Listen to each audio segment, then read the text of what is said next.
So I've been here 28 years.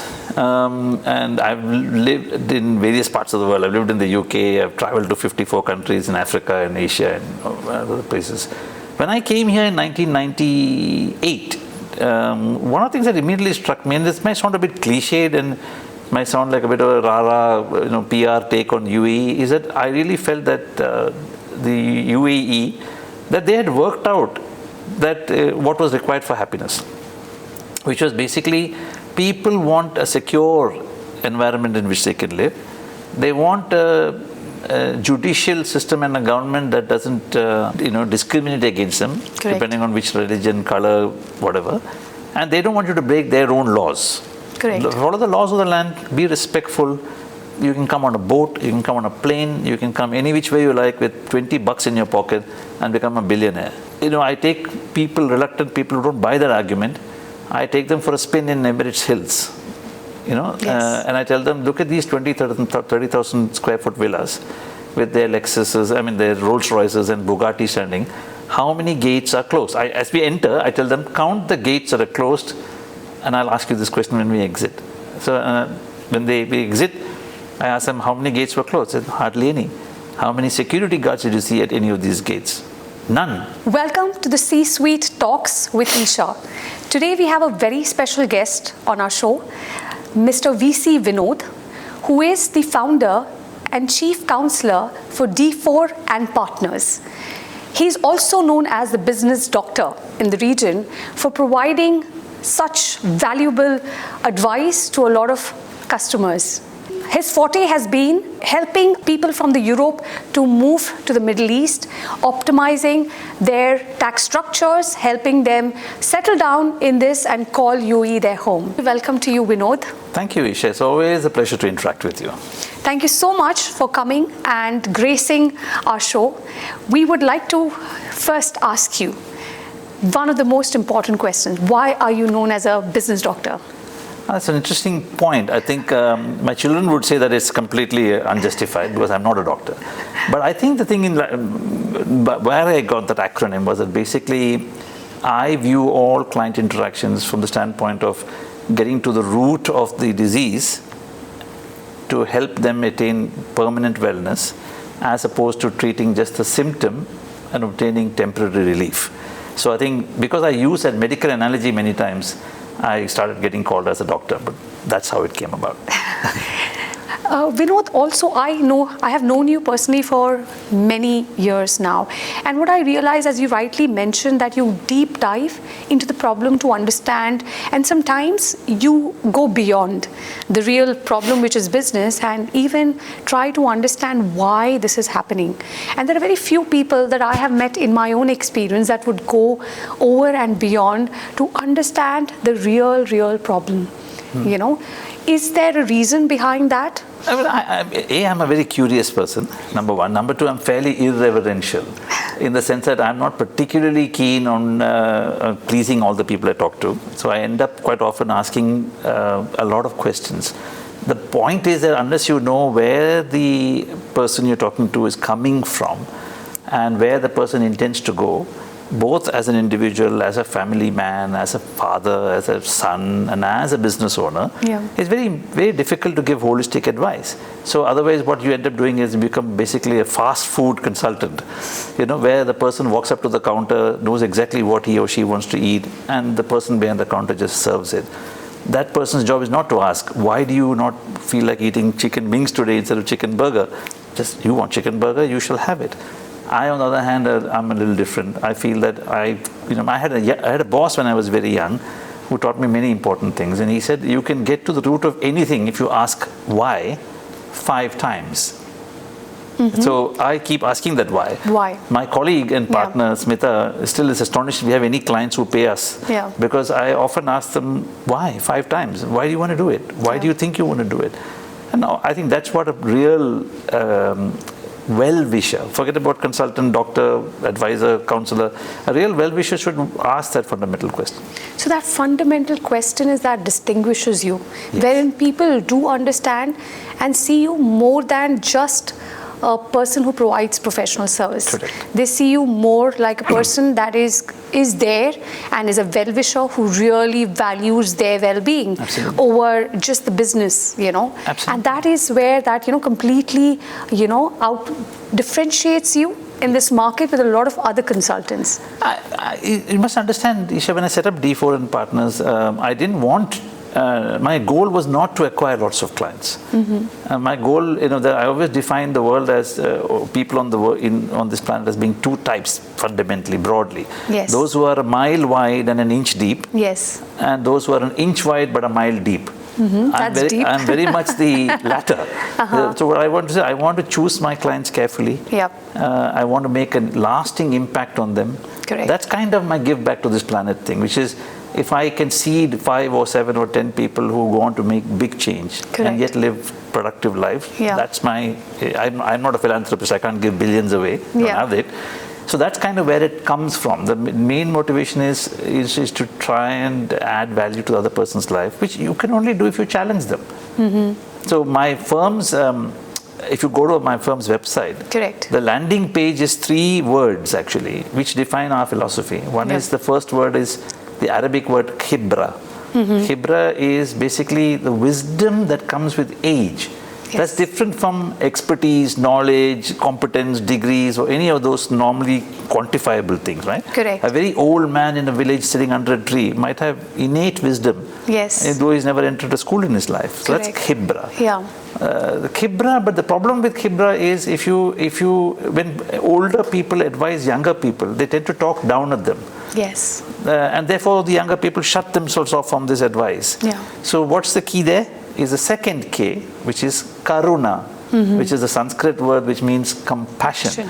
So you deliver the advice, however bitter, however hard to digest, in such a way that the recipient has the best chance of receiving it. Because the medicine is supposed to do the recipient good, the patient good, not the doctor good, right? Correct. Correct. So the karuna kicks in. Yes. And what is the consequence is the third K on our website, which is kaizen. Yeah. Which in Japanese means slow and small improvements. Yes. I'm a big fan of President Obama, who used to always say, great is the enemy of the good.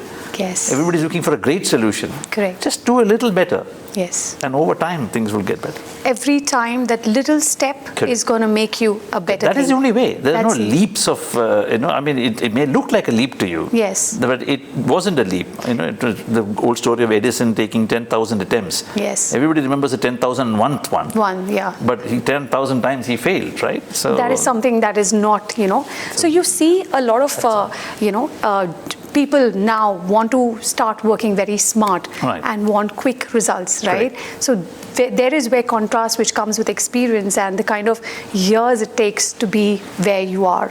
Yeah, so life is a journey. I tell all our young clients that, life is like an ocean liner, not a speedboat. Yes. It's fun to be on a speedboat, but you have to be Yes. close to the shore and you're going to use it for a little while, have a thrill and come back. But if you want to get across the ocean, the speedboat isn't going to do it. Yes. You need to be on an ocean liner. And ocean liners are gigantic vessels. They turn very slowly. You have to point it in the right direction. If you miss by 2 degrees departure, you're going to be 100 miles off from where you want to be when you reach. Absolutely. You have to have that, when you're young, President George W. Bush was asked about his alcohol problem when he was running for election. And he had a simple answer for it. Yep. Because he was an alcoholic at one point in his life. And he said, you know what, when I was young and foolish, I was young and foolish. And he put that to bed. But so young people find it very difficult to look at the trajectory of life and say, how should I be walking today so I reach my destination when I'm 60? It's the way human nature is. The only people who can advise them are those who have already traversed that journey. A 60-year-old like me. So that is what mentorship does, right? And that is one of the fortes that you do as well. You mentor a lot of people. What has mentorship meant to you in your own journey? Hugely. There's not a day that goes by when I don't remember the people who impacted my life. Yes. I just quoted one of them, right? Yes. I mean, every element of life, I think it's always easier to look at a real living person and say, what would he do or she do? In my office, you've seen it, I've got a bust of Abraham Lincoln. Yes. And I've got a bust of Steve Jobs. Yeah. And the other day, a client came to me and said, why Abraham Lincoln? why do you have a bust of Abraham Lincoln? I said, because Lincoln took some very existential decisions in the history of America. Yes. Based on principle. Yeah. So I asked myself the question, what would Abe say to this question? When I'm asked a question by Esha or somebody else, say, let me not give the easy, palatable, likable answer. What would Abe say? Yes. And then I put myself to the test. It's always easier to relate to human beings who have lived on this earth. The rest of it is just, can sometimes be hard to. So that's my idea of mentorship, is I got mentored by people. Yes. And the only way to do it, to thank the world, is to pay it forward. And giving it back to the world. Giving it, not back actually, giving it forward. Giving forward. Yeah, I mean, so the back is too, for the old people are useless. I mean, I want to pay it forward to your kids. Yeah. And I want you to do it to my kids. Yes. And that's how we make a better place. One advice that your mentors gave you that has stayed with you and that has helped your journey. Right? So if you could give us that one piece of advice. There's always many. It's very hard to discern, right? It's like medication. You ask the doctor. So let me go back to the medical analogy. You may have different ailments. One medicine isn't going to fix it, right? So, correct. But the fundamental thing I think always learned was, they kept telling me was that, be honest to yourself. Right? So when I was a young salesman back in 80s, the metric for salespeople was how many sales calls you do in a day. Correct. My company had a minimum requirement of 10 physical sales calls. Every day? Every day. Wow. This was the back in the day when you had to take a briefcase and walk from building to building, right? Okay. You were not even born then, so you're too young to know. So, but my sales reports are always only 5 or 4 calls. Yeah. And my boss used to say, what were you doing from 1:30 till 3:30? Yeah. And you know what my answer used to be? Yeah. Take a guess. Yeah, let me turn the table. Reading something. Taking a nap. Oh, okay. And I used to say, I really do well. Yeah. When I take a short nap in the afternoon and then I go and meet somebody at 3:30, I'm in the zone. Yes. Now, what do you want? Yeah. Do you want me to fill 10 calls? Yeah. And do badly from 3 p.m. onwards, or do you want me to bring business? Yes. If the idea is to bring business, leave it to me. If my way doesn't work, sack me. So that was honesty. That was the point. Be honest to yourself. In your 20s, you had the courage to go and tell honestly to your boss that, yes, I have done only 5 calls and I am taking that kind of nap. Correct. How many youngsters do you think have the courage to do that today? You'd be surprised. You have 2 youngsters in your house. This generation doesn't wonder what their elders are going to think. That's another big problem that we are having right now. It's a problem. As a mum, especially for you. That is a big problem, that they really don't think what we are thinking, right? They don't care what you're thinking. And that's in a way really nice, because they are very comfortable in their own skin. Yeah. They're not trying to please anybody. But the thing is that they're also much harder to make them do things against their will. You need to have a cogent explanation. Yeah. One of our very good friends is very, very religious, as in he does puja and blah, blah. And his 15-year-old daughter, whenever we meet, he says, Uncle, my dad wants me to sit in these pujas. I feel nothing. Yes. And we have these arguments, and my dad gets really irritated. I say, well, you've got to understand from his point of view. Correct. But he should also understand from your point of view. You should meet halfway. Yes. So why don't you do it once in a while, or at least part of the time, so everybody's happy. Yeah. And that's kind of how you go. The younger generation, you have to give them a cogent reason. They're not going to do it otherwise. So the reasoning for the younger generation is something which is very important. Absolutely. But then staying true to your own values. Correct. But how do you think the moral compass in the younger generation is getting defined as well? Which is maybe wrong for me, is very much right to them, right? Correct. So how do you bring that? I think it's overrated, that problem, Esha. Yeah. Your parents found you a difficult daughter to raise, because you are not like your mother. And this is just the nature of the human spirit.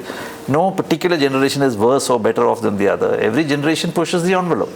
So you do you, and now you want your daughter to do you. No, then you should have done what your mom did, but you didn't. And that's a perspective issue, I think. What you're going to look back and say, I'm a big believer in the famous words of Martin Luther King Jr., who said, the arc of the moral universe bends. Yes. But it bends towards justice. So you would have the faith to say that this is how they are defining their life. You be around there to be giving them guardrails, and keep remaining open to the point where your daughters always come to you as the first person they talk to. not the last person they talk to. So building that kind of relationship is something, karuna. Compassion, empathy, that is very, very important for even parents who are trying to deal with this next generation. Absolutely. Because sometimes, yes, as you rightly mentioned, we put them in a spot saying that, they're not understanding. But yes, as elders and as parents, we need to show compassion to them as well. The understanding that you give your mother also some heartaches, no matter how good you are. I know you're a very good girl when you're that age, but it's just the human spirit. Yes. You just have to say it's okay. Yeah. The famous words of Field Marshal Manekshaw, whenever I asked him any questions, I'm okay. Yeah. It's okay. It's not a big deal. Yeah. In your life, where you are right now, the journey was not maybe very smooth. The biggest challenges that you faced in your entire journey? So, temporary setbacks, thousands in the last 40 years that I've been working. Yeah. Existential challenges, none. Again, it's a question of glass half empty versus glass half full. Absolutely. I was born in the top 0.1% of Indians, right? Yes. My father was a senior civil servant. My grandfather was a managing director of a bank. What challenge did I have compared to the predominant large 99% of the people on this planet? Correct. I've never saved any existential challenges. That I never had to struggle for food, water. Yes. My father was always able to pay my fees. Yes. I just had to turn up and do my bit. Yeah. So I wouldn't call them. But I think what I've learned, there's a tendency for successful people to what can I say, sweeten up the challenges that they had. Yes. I think it's a little overrated. But what have I learned from my blessings? Yeah. And my good fortunes? That's what I always talk about. Yeah. The fact that I got my first great break because I went to an interview that I knew I didn't want to take the job, right? And my father said, go meet him. Yes. And I was too respectful a young man to say, no, I don't think I want to sell carbon paper. Yes. So I said, I'll go meet this person. But what happened was I went to the office. I actually accidentally opened the office next door, which happened to be a headhunting firm where the receptionist was my classmate from school. Oh, wow. Right? And so she said, where are you going? I said, I'm going to, isn't this Chorus? She said, no, it's ABC Consultants. Yeah. And I went off to Chorus and she said, come back after your interview. And I went back in there and she gave me the best break of my life. So, nice. I think the blessing was that I opened the door, the wrong door. The wrong door. Yeah, and then she gave me a chance. And then all through my life, I would consider myself as somebody who made the best of something that was accidentally mine. So it's probably not the answer you wanted to hear, but that's the truth for most people, actually. So actually, sometimes something which doesn't happen in a certain way, the mistakes that you make or accidentally open those doors, open up biggest opportunities. Absolutely. Right? Absolutely. But it's up to you whether you see the glass half empty or half full. Right? It's your own attitude that is going to define who you will become. And a lot of times, people don't even realize that you knocked the wrong door has given you the biggest break or opportunity in your life. I think the reason for that, if I may interject, is that we define success and failure by the attainment of what we immediately want. Correct. But again, I quote you. It's about mentorship. My grandmother was a remarkable lady. Wrote a book at the age of 84. Wow. In English. Wow. And she wrote it because my cousin sister had a baby in America. Yeah. She thought she would never see that baby, so she started what was a letter to him. Okay. Which became a 60-page book that my cousin sister then published later. Yeah. But my grandmother used to say, whether God exists or not is each person's, imagination. Yes. But were he to exist, yes, how would he communicate with you? Correct. Through the words and actions of people around you. Absolutely. So you have to keep asking yourself, is this God, destiny, providence, call it what you will, luck, whatever. Yes. Even if you're an agnostic or an atheist, you say, why did this happen to me? This is surreal. Yes. And then if you take that pause, I tell all the clients is practice the pause. Correct. Sometimes when something doesn't happen is because something better is supposed to happen. But if you still headlong charge into the other way, that's nobody's fault but yours. So as you rightly mentioned, if things are not happening, it's God's redirection. Correct. And you should be, having that wisdom to understand and, accept that redirection. Maybe not the wisdom, you should have the good fortune to have somebody who's been there and done that. So it comes back to your point of what you do with youngsters every Sunday. Yes. And what I do with youngsters every time I meet them at parties and this is to spend 10 minutes to say, it sounds like look like I'm an old fogey, no disconnection, but I've been down this road before. Correct. So, I can tell you with some expertise that maybe you shouldn't go this way, maybe go that way. And that's all we can do, is pay it forward. Say, that's reason for D4, so that clients who come to our doors don't have to learn by making their own mistakes. As again, my grandfather used to say, so this looks like a quotation for old people from my life, but my grandfather used to say, human beings are the only creature created by God who don't have to learn only from their own experiences and mistakes. So how are your teenage daughters going to know? They're not going to only get it from you and Ruben. Yes. But if they chance meet me, and then I take 5 minutes to have a chat and connect, maybe that's the change in their life. So it is so important that you build a community around yourself. Correct. So that it's just not you, Correct. but you have so many people that give that wisdom to your children. Absolutely. And help them understand and have that, visibility about a certain situation. And also the comfort. Comfort. Because this generation is anxious. Yes. There's so much happening, information is too much. Yes. Which leads to all kinds of emotional challenges. And so therefore they are anxious. Correct. What they don't want their parents and elders to do is to pile on to that anxiety. Correct. What they need is to say, it's going to be all right. It's going to be all right. Yeah, it's fine. Hang in there. Yeah, it's have okay. that. Exactly. Have be that there. attitude. Have that attitude. Be there. And because a lot in of calmness people. you get clarity. What can Correct. you achieve when you're agitated?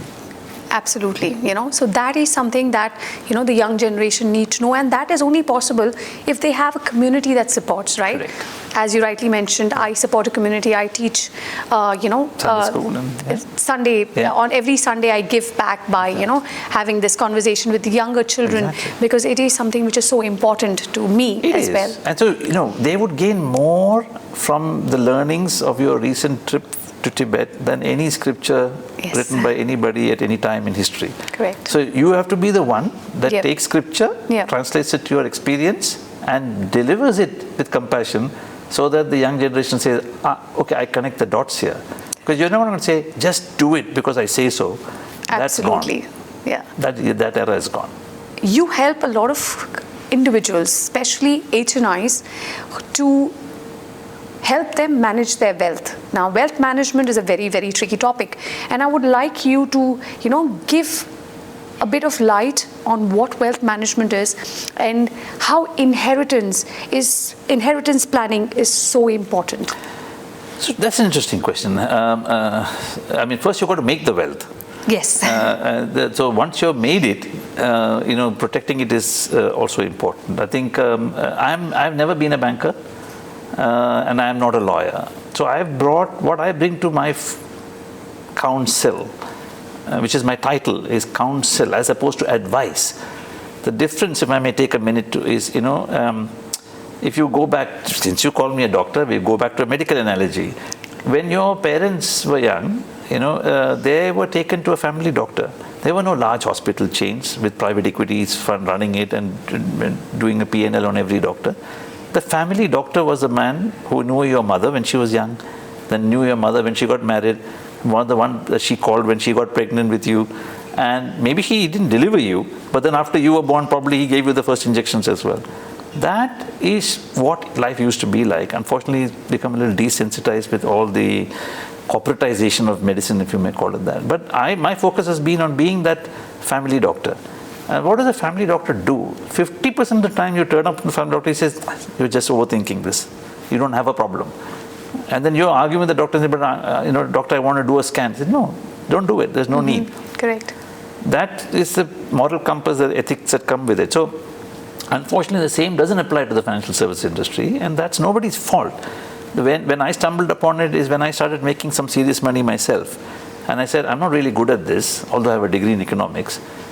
I went along looking for quote-unquote advisors, and what I found surprised me, but not so much now, is that they were all product sellers.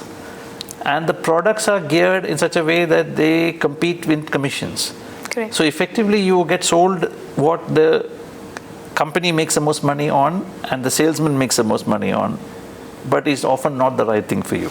Absolutely. Which is fine. I'm not dissing the system. That's how it is. That's capitalism, But I want to ask myself the question, who is there who can sit with me and tell me, what are my goals in life? I mean, how can a product be sold to me by an agent who doesn't even know whether I'm married or not, whether I have children or not, whether those are girls or boys or not, whether I intend to live here for the rest of my life or go to America or not, or go back to India or not? These are fundamental questions that should be guiding lights for the advice they give me, but they don't have the time, and that's not how the system is rigged. So I thought I will do it differently. I thought I tried to fashion myself in the way of an advisor I wish I had. Yes. 25 years ago when I made the money. Yeah. So I know nothing about financial products. I'm not a wealth advisor. What I tell most people is, if you're making money, you already know how to do it better than me. Okay. So why don't you focus a little bit of your time on protecting what you've already made, as opposed to focusing all your attention on how much more you're going to make. So that took me back to an old dictum, which is that, you could do 10 transactions, financial transactions, and you only need to have one of them go horribly wrong to wipe out all the gains from the 9 that went right. Absolutely. So my focus became to hell with the 9 that, let the wealth advisors and fancy bankers in suits do that. Let me try and help these people not make that 10th mistake. If they don't make that mistake, then they're fine. And then most principles are actually, you can take it back to history. There's the fact that compounding Correct. is in fact still the best way to increase your wealth. Wealth, right? yes. That old story of the great Maharaja who was happy with one of his counselors and said, ask for whatever you want. And the Maharaja and the person said, well, really, I don't want anything. He said, no, but you made me so happy. You should ask for whatever you want. Yes. And do you know what the guy asked for? Do you know the story? You don't know that parable. But the parable is basically, the guy says, can you bring me a chessboard? Yep. So the Maharaja says, why chessboard? He said, no, let's get a chessboard.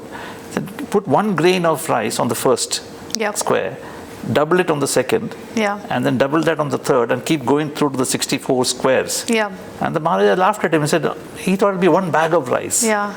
But arithmetically, 1 to the power of 64 is more rice than exists on planet Earth. Okay, wow. So if you say to yourself, how do I keep it simple? Yeah. How do I not squander what I've made by making dumb decisions, or going with the flow, or following the herd, or picking up tips at a party? Let me be true to what I need.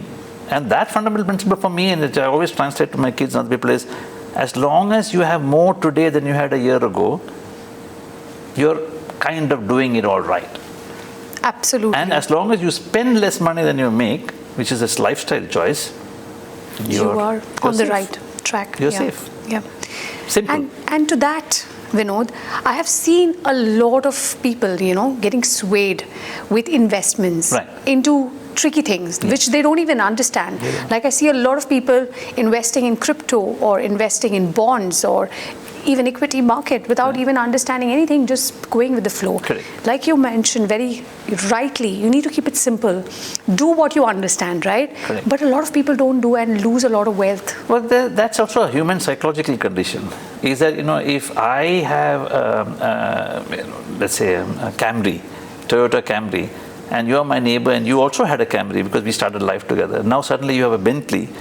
My Camry doesn't feel so good to anymore. It's not the Camry's fault. Yes. It's not the Bentley's fault. Yes. It's not your fault. It's just my condition that makes me feel that I've somehow fallen behind. So I think in life, what you need to always do, and I tell all our clients, is get comfortable with what makes you comfortable. And then whatever happens around you, applaud it. When my friends make 20% on a deal, I say, good for you. I'm happy with my 6%. It should be possible to be both. Yes. I can rejoice in your success and be content with mine too. So contentment is something which is very important. Extremely important. And not getting swayed what the world is doing around you, right? Correct. Which may not work for you or which may work beautifully for you. But understanding that you need to be true to yourself and being content. Contentment is something that a lot of people completely miss out in today's world. There's always more and more and more to that. I think at a basic level, it's a feeling of inadequacy. If I'm not doing it, somehow I'm not making it. Correct. I've never had that problem. I've been in the city 28 years. I do not own a Rolex watch. Yes. I've never felt the need to wear a Rolex watch to be able to command attention in the room.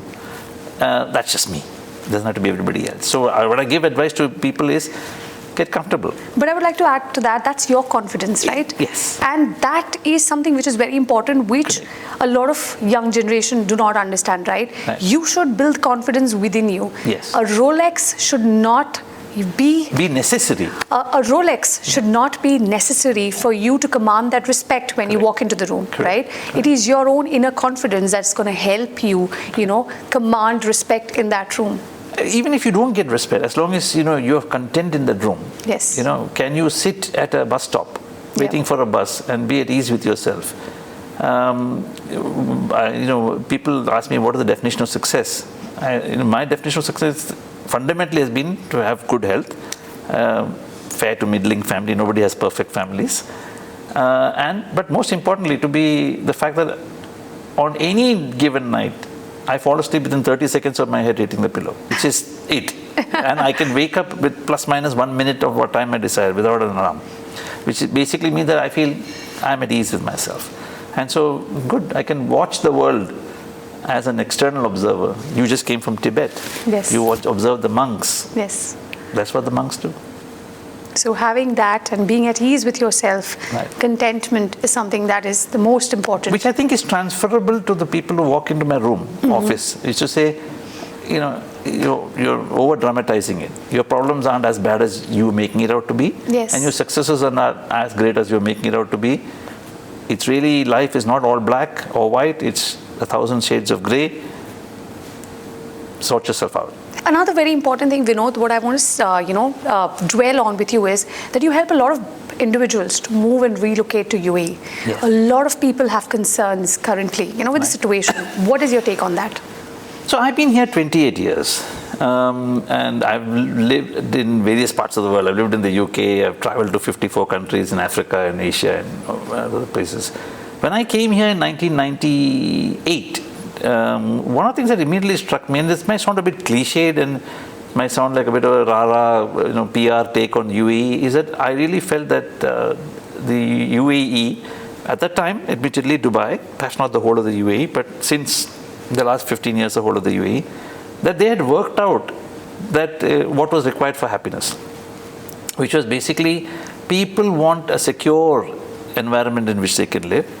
They want a judicial system and a government that doesn't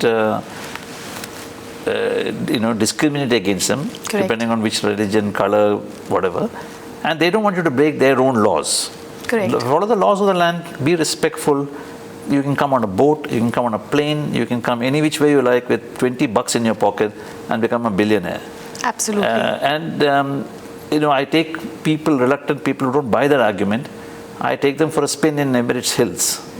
Yes. And I tell them, look at these 30,000 square foot villas with their Lexuses, their Rolls Royces and Bugatti standing. How many gates are closed? As we enter, I tell them, count the gates that are closed, and I'll ask you this question when we exit. So when we exit, I ask them how many gates were closed. They said, hardly any. How many security guards did you see at any of these gates? None. So I say that if they've created an environment here, and this entirely down from Sheikh Zayed, I've observed him, I was young when he was still president of the country. Sheikh Zayed's palaces were always open. Yes. He was never afraid of the people.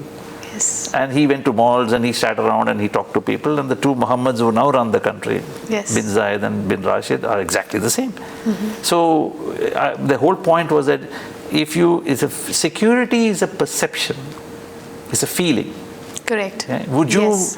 mind one of your daughters taking a cab and coming home in Dubai? Absolutely not. Yeah. How old are they? Yes. In which other country in the world would you not be anxious? Absolutely. So that's what they've created over here. That's the bottom line The security and the sense of well-being. well-being. You're in this country, you feel so secured. You do. Right? Are there challenges? Yes. Yes. We just got, we were recipients of 2,000 missiles and or drones. Yes. Did anybody deny it? No. But after a few days, it was like, that's a fact of life, but that isn't going to crush our spirit. Absolutely. And it doesn't matter whether you're from Sudan or from Sweden. Yes, You felt the so same that way. sense of security that UAE gives, Yes. I think very few countries have been able to achieve Very that. few. Very few. Very few. You go to any other countries, you've got extortion calls, you've got theft, you've got robbery around you, but that kind of security that you have here, it's very different. And so that's the top line. Yes. Whether the tax policy is better, whether you get to keep more money than you would even if you were in India or UK, those are nice. Yes. But what would be the point of those are all cherries on the cake. But does anybody buy a cake just to eat its cherry? I think not. Absolutely. The cake is the point. The cake is the point. The cake is the point. The cake is the point, and the cake has to be really good for you too. So that's the reason I think you and me decided to be here Exactly. and call this home. Exactly. And and pay it forward. Yes. We're doing it for the kids of this country. Yes, and have that. And which I applaud you for, because Yes. you're a busy woman with a big business and you're taking the time off. This is not a revenue generation exercise, and you're doing it. No, but for me, it is also what I really genuinely feel is this country has given so much, right? And the kind of sense of security and well-being that you have here, and the way you're bringing up your children, I don't think I would have ever that kind of comfort if I was in any Western country, right? So that feeling of belongingness here is very different. Unique. And one of the motivations, if I may jump in, of me, what I do is I have 2 programs I'm trying to concurrently run with some success. One is what I call the my second innings. Yes. For their first innings, meaning as a 60-year-old, I consider this to be a second inning of my life where I can spend more time on qualitatively giving back. And their second innings is your kids, my kids, kids. Yes.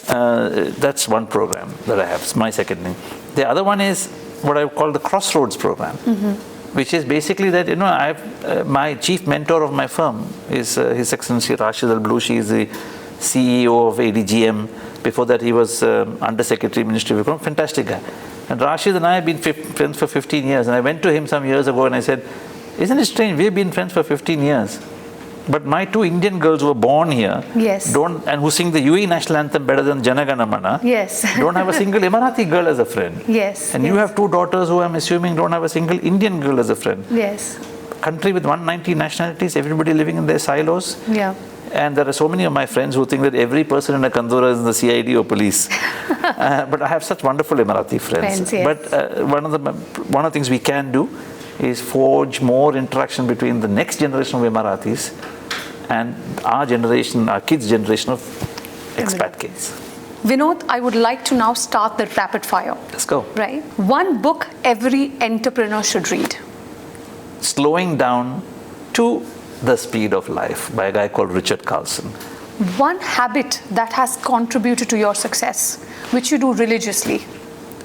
I plan my work and then I diligently follow my plan. One leadership quality the world needs more of. Empathy, straight off. One mistake every expat should avoid. In this city, avoiding getting caught up in the glitz and glamour. One word that defines the future of business. Unpredictability. Are you a tea person or a coffee person? I have 1 tea and 1 coffee in the day, so I don't know, take your pick. Complete the sentence. True wealth means? Good mental and physical health, and being at peace with yourself and the world around you. Great. Because everything else, as I tell my young friends, money alone, and the operative word is alone, can't buy happiness. What is the best use of money anybody can put to use? It should have a good quality of life, number one, but you put that money to use in such a way that you have enough time and money left over to give to somebody else. Because living a life where you are the center of the universe is a pretty shallow way. I mean, you need to be, you need to have some goals in life which are bigger than yourself. And for that you need time and some money. So one last, closing statement that you would like to give and a key takeaway for the audience that is watching. especially if the audience is going to be younger people, but otherwise also. I think the greatest ailment that humankind has today is cynicism. So the only antidote to, as you say, the best antiseptic is sunlight. So we are all focused on taking supplements, vitamin A, B, C, D, this, the iron and all that. I always ask, I'm going to ask you this, since you asked me all these questions, which is the most important vitamin a person should take? And that only an individual can give himself or herself. For me, it would be positive motivation. Okay. No, but a vitamin usually ends with an alphabet, A, B, C, D, or whatever. I'll put you out of your misery. It's vitamin, what I call vitamin O. Okay. And what do you think O stands for? I'll tell you. Optimism. Yes. So I think, that's something only you can give yourself. You wake up, even to your kids, when if there's nothing else you can do in the morning before sending them to school, say, it's going to be fine. Yes. Yeah, if this exam you haven't studied, what's the worst that will happen? Yes. We'll deal with it. Yes. Yeah, don't worry about it. Nothing is the end of the world. Optimism is the best medicine. So my only last takeaway is, keep your spirits up, keep the faith, and as Winston Churchill would say, keep buggering on. So no matter where you are in life, you need to stay positive. You need to have that hope that everything is going to get better. On that note, we'd like to thank Mr. Vinod for coming to our show. I applaud you for your work. And gracing us with his presence. Thank you so much. Thank you. Thank you.